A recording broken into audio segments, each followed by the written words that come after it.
maray nabanggi po sa kada saro, and mapadagos po kita sa satuyang pag-aadal, kang tataramon kang kagurangnan. Dawa medyo naputol kita ning halawig na panahon, pero ang pagtrabaho kang kagurangnan sa buhay ta, nagpapadagos. Amen po. So, magpadagos po kita sa satuyang series sa Psalms 23, and yaon na po kita sa verse 4. So, basahon ta po ang verse 4. So, sarong verse lang po ang satuyang pag-uulayan sa Psalms, no, dahil series ini. So, sabi po di Psalm 23 verse 4, Yes, though I walk through the valley of the shadow of death, I will fear no evil, for you are with me. Your rod and your staff, they comfort me.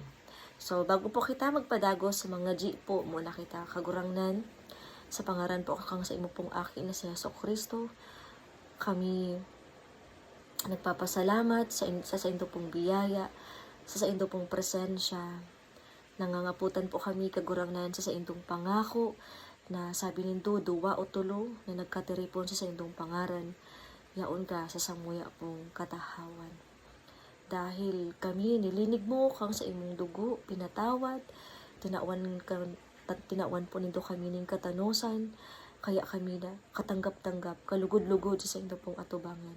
Yan sa katanusan na iniyo, kagurangnan kami nagtutubod, na padagos mahiro, magmaministeryo, ang Espiritu Santo, sa samuya pong mga buhay, para ipahayag ang sa pong tataramon. Dahil kung mayo pong paghiro ang Espiritu Santo, mayo man pong saysay, ang samuyang pagdangog ang sa pong tataramon. Basbasan po nindo ang samuyang mga puso, ang samuyang mga isip, ang tataramo na maitatanom sa samuya pong mga buhay. Hagad mi po hagurangnan sa pangaran ni Jesus ng Espiritu Santo, padagos na magministeryo, itanom ang sa pong tataramon sa samuya pong mga puso, magkaugat, magtalubo, magyabong mamunga sa kapanahonan, na matao sa indo po ng kapasalamatan, kapurihan, dahil sa pagbabago na ginigibo nindo sa samuya pong mga buhay. Mapasalamatan ka kagurangnan, mapapurihan ka sa samuya pong buhay, pati sa kapahayagan kang sa imo pong tataramon sa pangaran ni Jesus. Amen. Amen. Kakahalik ko lang po sa trangkaso, pati sa abo, so medyo paas pa po ako. Pero, dakula po ang biyaya kang kagurangnan. So, yeah, though I walk. So, hindi po sa Psalm 23, ang pinag-uurulayan po igdiyo, ang pamumuhay ta. Dahil pag sinabing walk, ini itong paglakaw ta bilang mga Kristiyano, bilang mga aki ng Diyos. Though I walk through the valley. Ano pong ibig sabihin kang valley? Ang valley, iyon ang pinakamababa na parte kang bundok. No? Valley. So, kung i-connecta yan sa satuyang buhay, ugwa kitang mga naaaragihan, nalalakawan sa satuyang buhay Kristyano na lowest moments of our lives. Pinakamababa na panahon, problemado kitang maray. Ano po? So yes, though I walk through the valley of the shadow of death. So, ang sarap pa po na inuurulayan igdiyo is shadow of death. Ano ining death na iniyo? Death is separation. And what separated us from God? Sin. Dahil anong sabi sa 1 Corinthians 15:56? Ang kamandag ng kamatayan ay ang kasalanan. So, ang kamandag ng kamatayan, ibig sabihin, ang kapangyarihan kang kagadanan yaon sa kasalan. So, dahil nagkasala kita, nagkaugwa ning katagumpayan ang kagadanan sa buhay ta. Dahil sa satong kasalan. So, yan ang ibig sabihin kang ang kamandag ng kamatayan ay ang kasalanan. Gabos na nagkasala, magagadan. So, yan ang kabayaran, kagadanan. Pero dahil sa ginibo ni Kristo sa krus, ang kagadanan na sinasabi igdiyo sa verse 4 kang Psalm 23, shadow na lang. Shadow of death. Amen? Pag sinabing shadow, garo-araw ka ini, may shadow sa likod ko. Daw, hanapon mo yan, di mo makukuha, di mo mahanap, di yan totoo, pero nahihiling tamang giraray. So, at yan, mas maipapaliwanag ta po yan kung ano yan, ano pa ang ibig sabihin kang shadow na iniyo. Pero pag nilay-nilayan ta na mo na, iniyong katotohanan na iniyo na, dahil sa ginibo ni Kristo sa krus, tinanggalan niya ng kapangyarihan ang kagadanan. Dahil sa pagsolusyon niya sa satuyang kasalan.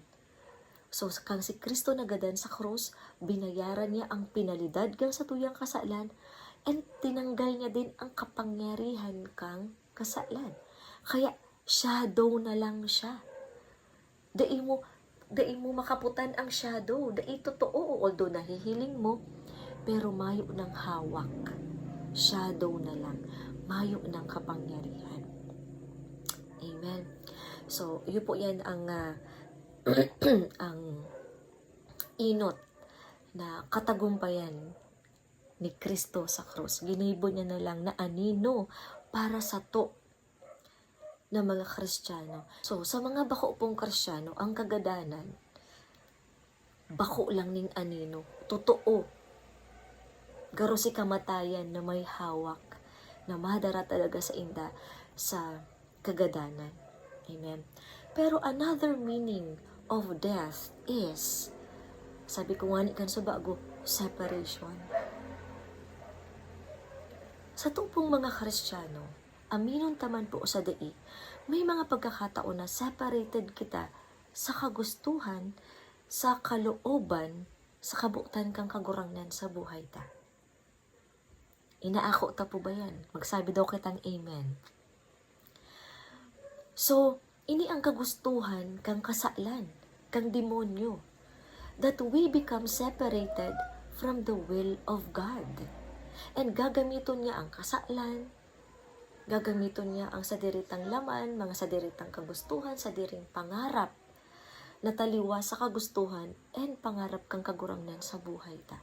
So, gagamiton niya ang mundo, mga makamundong bagay, mga makamundong prinsipyo and impluensya para irayo kita sa biyaya, sa protection, sa kapangyarihan, sa kabutan, sa katanusan na gustong lakawanta kang kagurangnan.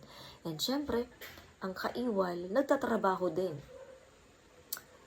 para magsuhay kita sa Diyos. Sabi ko kanso bago, that death is just a shadow. Shadow na lang yan. Pero araw kang shadow, nahihiling ta manggiraray yan. Nagsusunod-sunod manggiraray iyan para paghadian kita. Sa natural na kaisipan, ano ang dahilan kung taano kita nagkakaugwang shadow? Arog mo niyan, ugo akong anino, o yan o, may shadow ako sa likod. Ano ang dahilan kung taano nagkakaugwa kitang shadow? It is because of the presence of light. Kung may light, may shadow.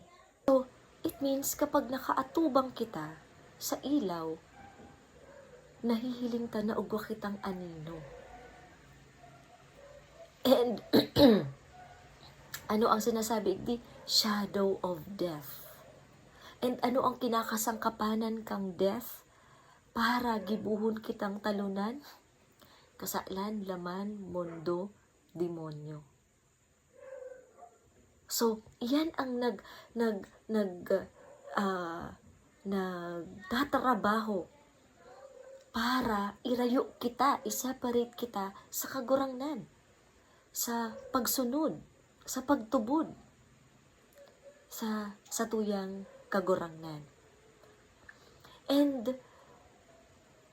iyan ang gibo kang ilaw para iparealize sa tuya na ugwang apat na mga spiritual forces na kalaban ta. na laban sa tuya, na gusto kitang irayo sa kagurangnan. So, ano ining ilaw na iniyo na dapat nagliliwanag sa satuya? Sabi po sa 2 Corinthians chapter 4 verse 4, hindi sila sumampalataya sapagkat ang kanilang isip ay binulag ng Diyos ng kasamaan sa daigdig na ito upang hindi nila makita ang liwanag ng magandang balita. Liwanag ng magandang balita. Aramta that Jesus is the light of the world. He is the light. Light does not come from Him. He is not the source of light, but He is the light. Pero ano ta sinasabi igdiyo sa 2 Corinthians chapter 4 verse 4 that the gospel o ang magandang balita ay ang liwanag. Liwanag ng magandang balita tungkol sa kaluwalhatian ni Kristo. Tungkol. So, every time na may nadadamugbot po kita or nababasa na word na tungkol, it means about. Tungkol kay Kristo, sa liwanag ni Kristo, na hali sa magandang balita. Ano ang magandang balita? Ang ginibo niya sa krus. Dahil iyan ang nagtao sa tuya ng kaligtasan. Dahil iyon din yan ang sinasabi ni Paul sa 1 Iyon din ang sinasabi ni Paul sa 1 Corinthians chapter 1 verse 17. For Christ sent me not to baptize, not to do activities, but to preach the gospel. Not with wisdom of words, lest, kung the cross of Christ should be made of none effect. So, pinadarada siya kang kagurangnan, dai magparakandak ning kung ano-anong activities, but to preach the gospel. Dai sa paagi kang mga magagayo na pagtaram, dahil kung sa gayon, baka matanggalan ng kabuluhan ang kagadanan ni Kristo sa krus.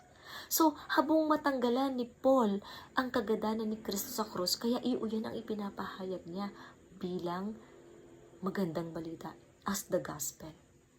So, sabi di, the gospel is the light.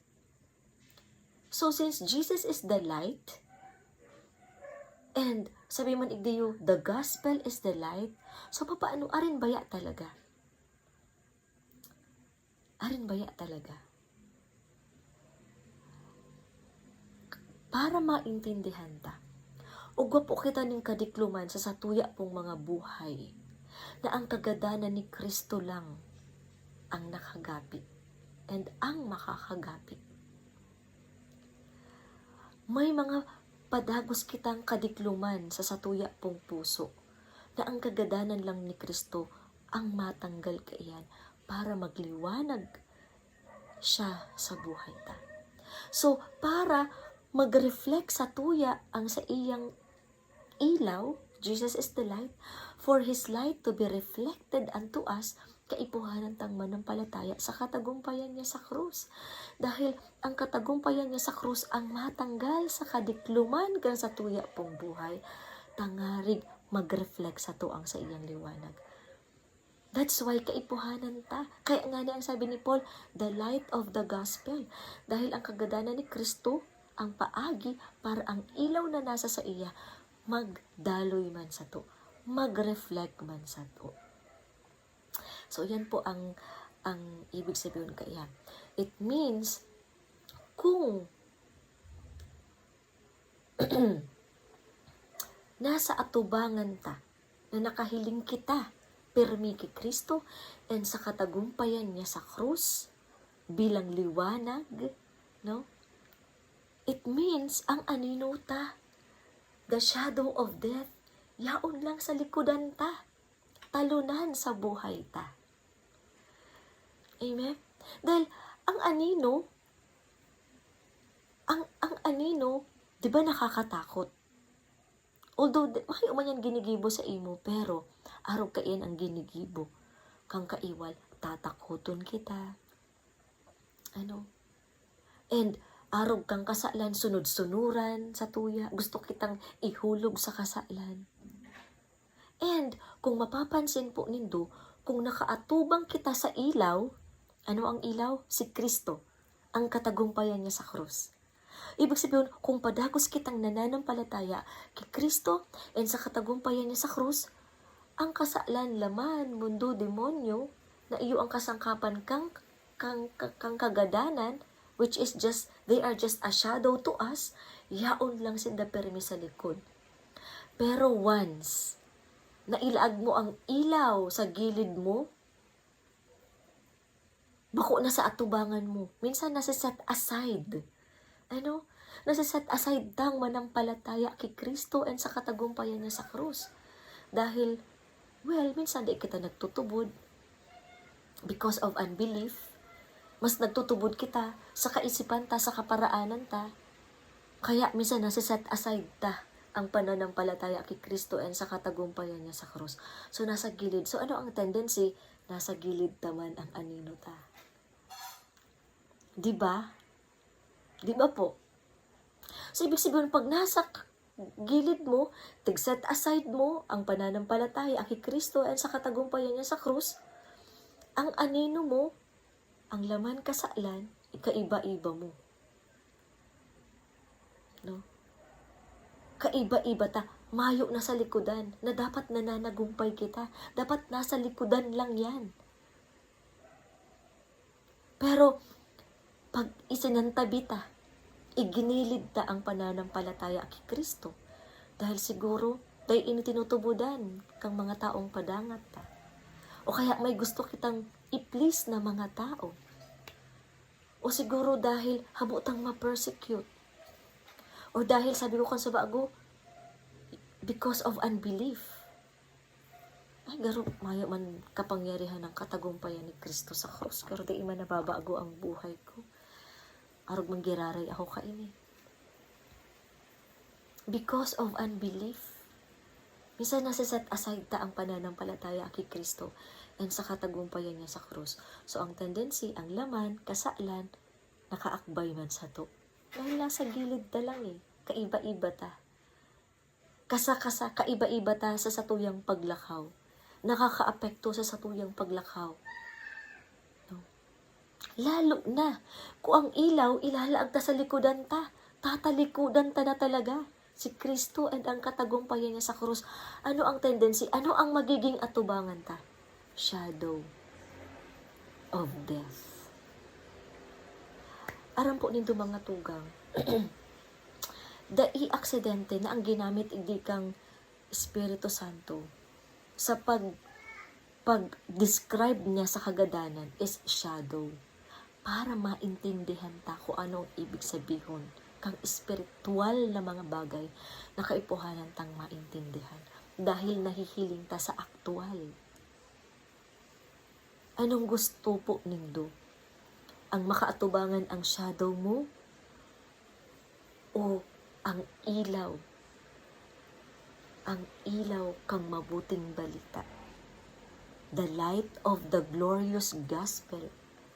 Ang ilaw ng mabuting balita. So, ibig sabihin, mientras na nakaatubang kita kay Kristo and ang katagumpayan niya sa krus ang nagahawi kang kadikluman sa buhay ta. Tangarig, nagre-reflect sa tuya ang liwanag. Dahil iyo yan ang paagi for us to become light of the world. Bako po yan sa pangaran. Bako po yan sa pangaran kang church. Dapat nahihiling po yan sa pamumuhay. And iyo ang paagi. Kaipuhanan ang pananampalataya ta nasa katagumpayan ni Kristo sa krus na siyang mahali sa kadikluman kang satuyang puso, sa satuyang isip, sa satuyang pagtaram, sa satuyang paghimati, sa satuyang mga emosyon, sa satuyang mga will na sarala.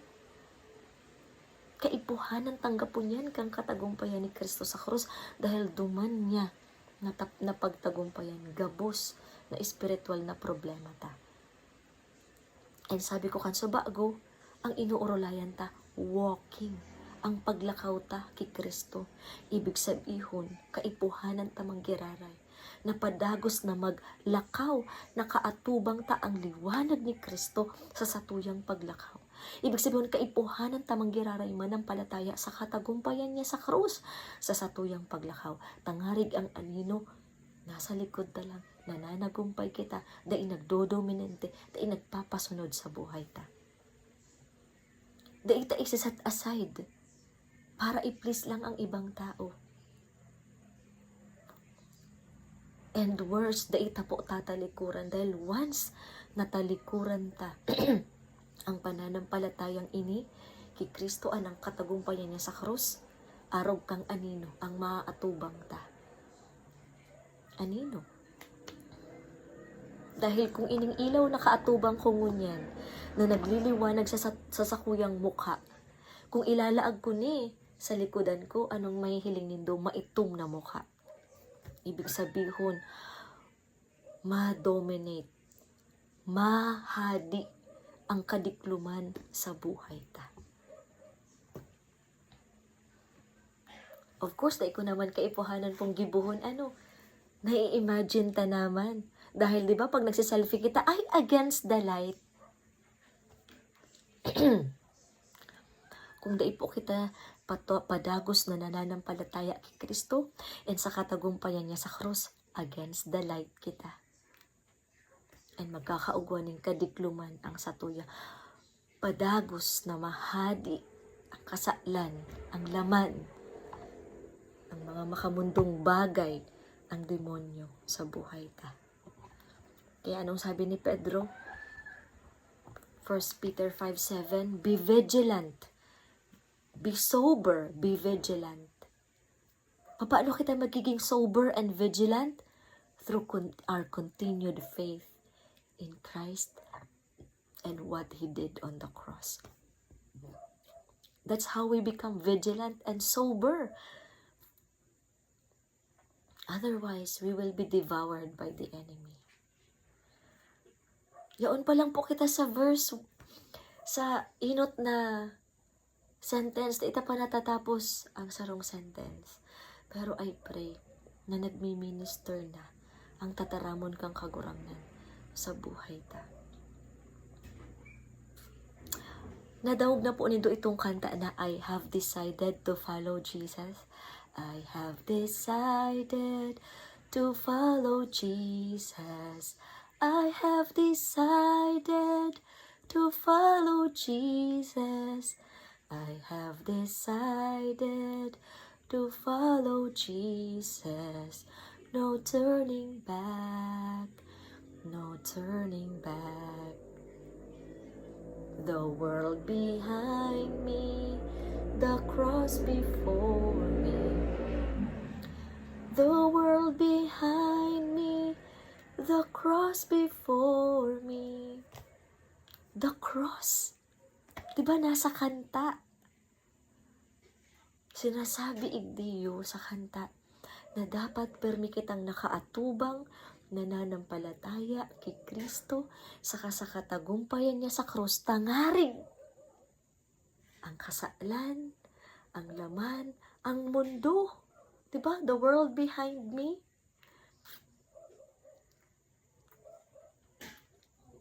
Nasa likodan ta. Dawa da sinasabi sa kanta, pero ini ang ibig sabihin po kaiyan.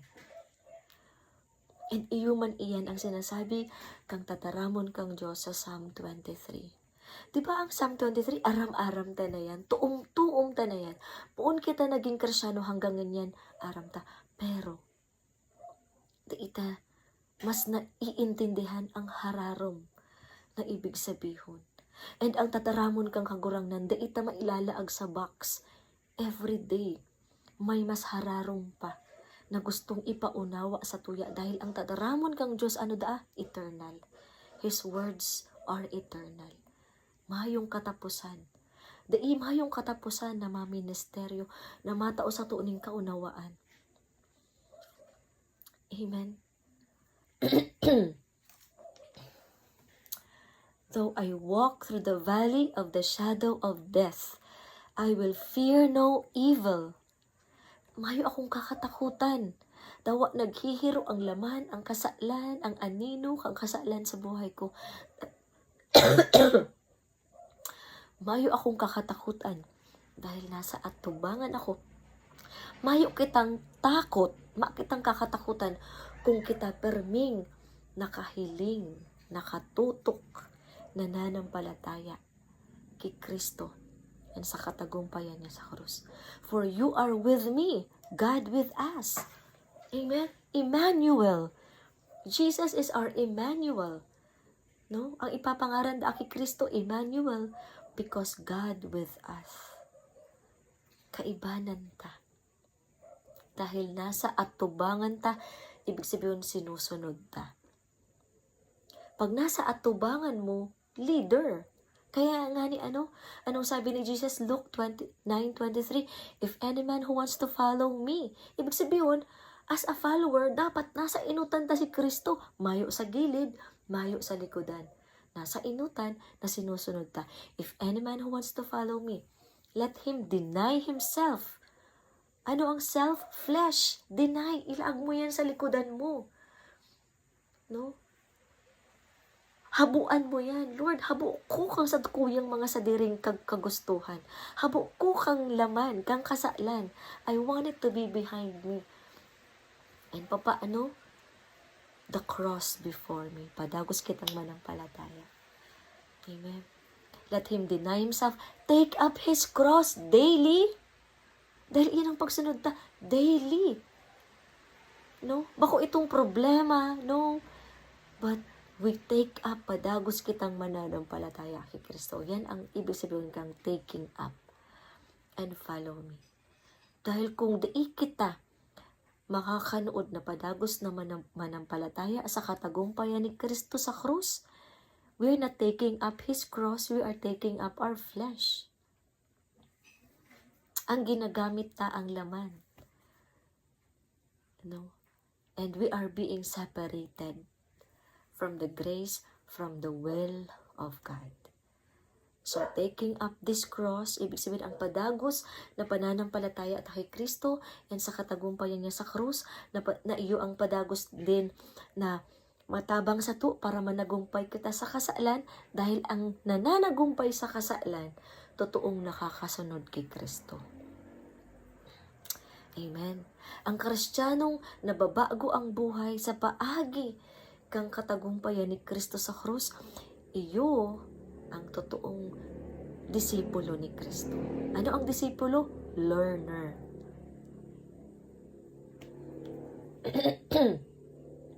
We learn more of Christ through taking up our cross. Dahil dyan kita nakakanood na managumpay sa laman, kasalan, mga makamundong bagay, and sa demonyo. Dahil kung di kita nananagumpay sa demonyo, ibig sabihin talunan kita permi sa satong buhay Kristiyano. So yes, though I walk through the valley of shadow of death, I will fear no evil, for you are with me. Your rod and your staff, they comfort me. Ang pastol, di ba, ugwa siyang rod or staff. So, bako yan duwa. Saro lang yan. Tatawa ko po ka muna ng example. Halimbawa, iniyo ang staff. Pag sinabing staff, tungkod. Di ba ang tungkod kang pastol ugwang kawit?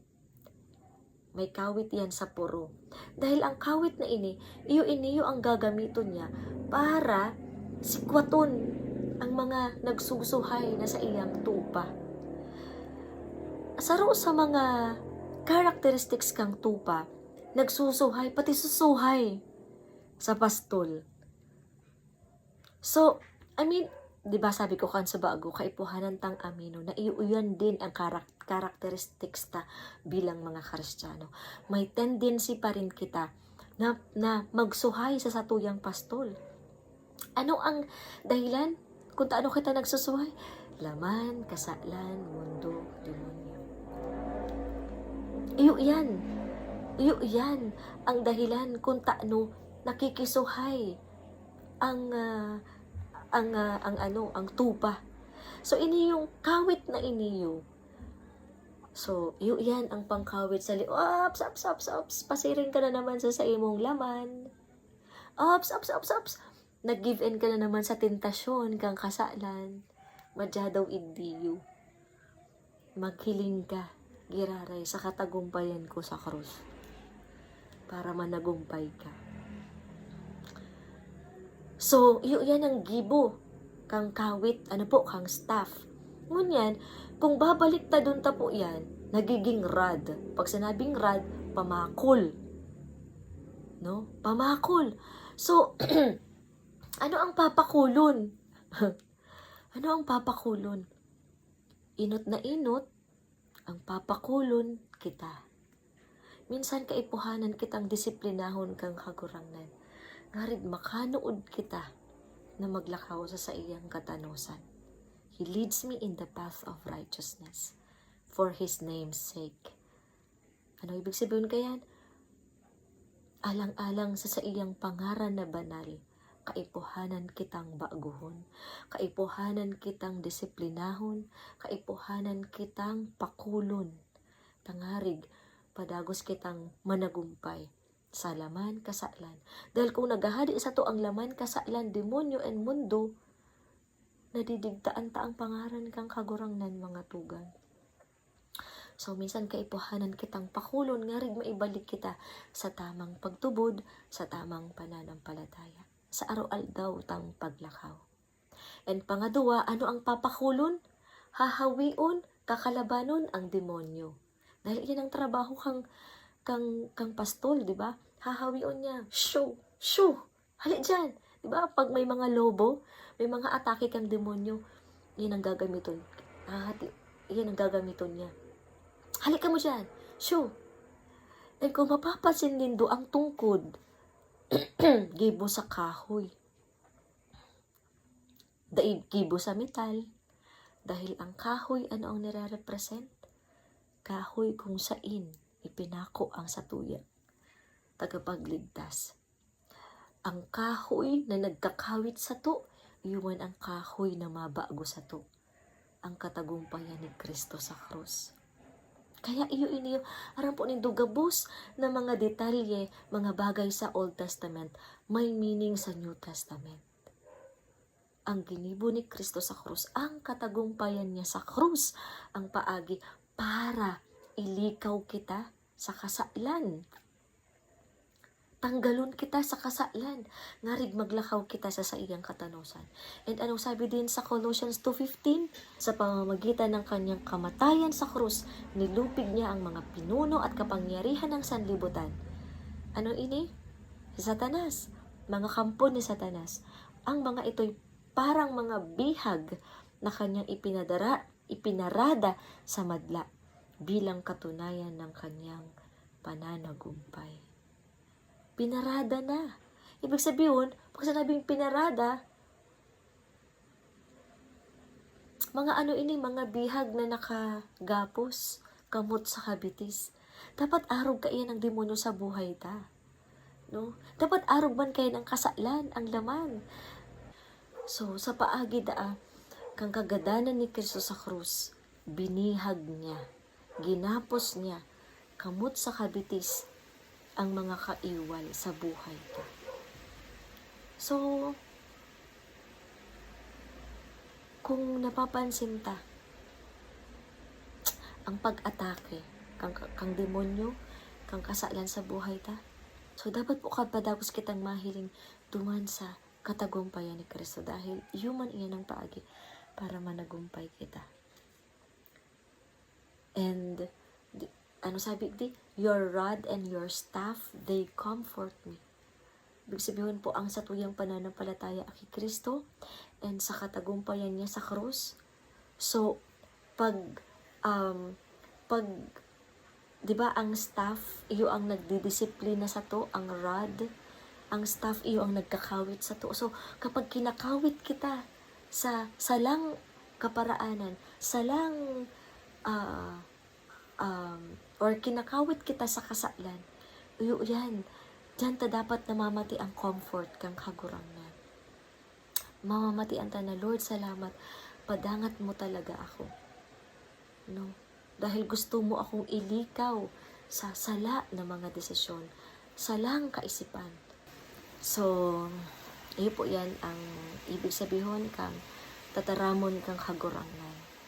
So, I hope every time na nahihiling po nindo ang sa indong anino, it would remind us to continue to look to the victory of the cross. Tangarig ang anino kang kasalan, kang laman, kang mundo kang demonyo, yaon lang sa likodan ta.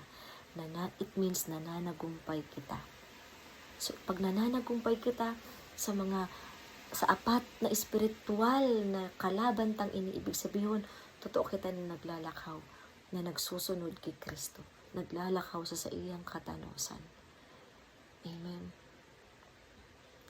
So, yan lang po.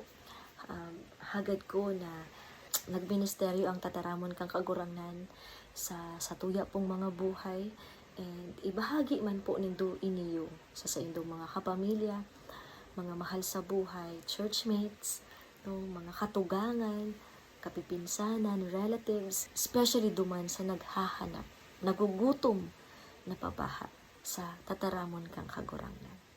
So I hope na magkahirilingan po og giraray kita sa online, no. So dawa nagigibo po ako ning mga videos, mas maray man po giraray na ugamang giraray kitang actual na fellowship online, or maghirilingan po kita one of these days.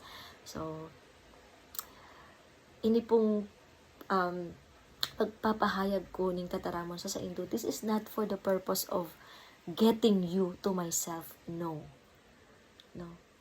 Bako po, ang rason kung taano po ako nagpapahayag sa indo is for you to get to know, to be established in the faith, in the truth, no? And makanood po kita kung papaano totoong makasunod sa satuyang kagurangnan, tagapagligtas kang satuya pong buhay. Bako po ako ang susunod nindo. Ano? Bako ang ministeryo ko, ang kakaaniban nindo. Bako po yan ang sa kakuyang intention. Ang sakuya pong pinaka-purpose, makanood po ang kada saro na totoong maglago na espiritual, totoong maging tagasunod ni Kristo. Dahil ang kagurangnan po mismo ang masabi kung ano ang gigibuhonin doon sa inka mo maduman, and papaano niya ka mo gagamiton. Bako pa okay ng masabi. Amen. So, naway na pagpala po kita kang tataramon kang kagurangnan.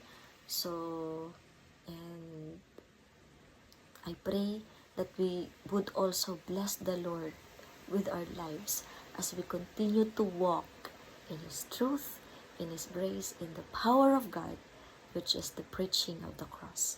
Salamat po, and God bless.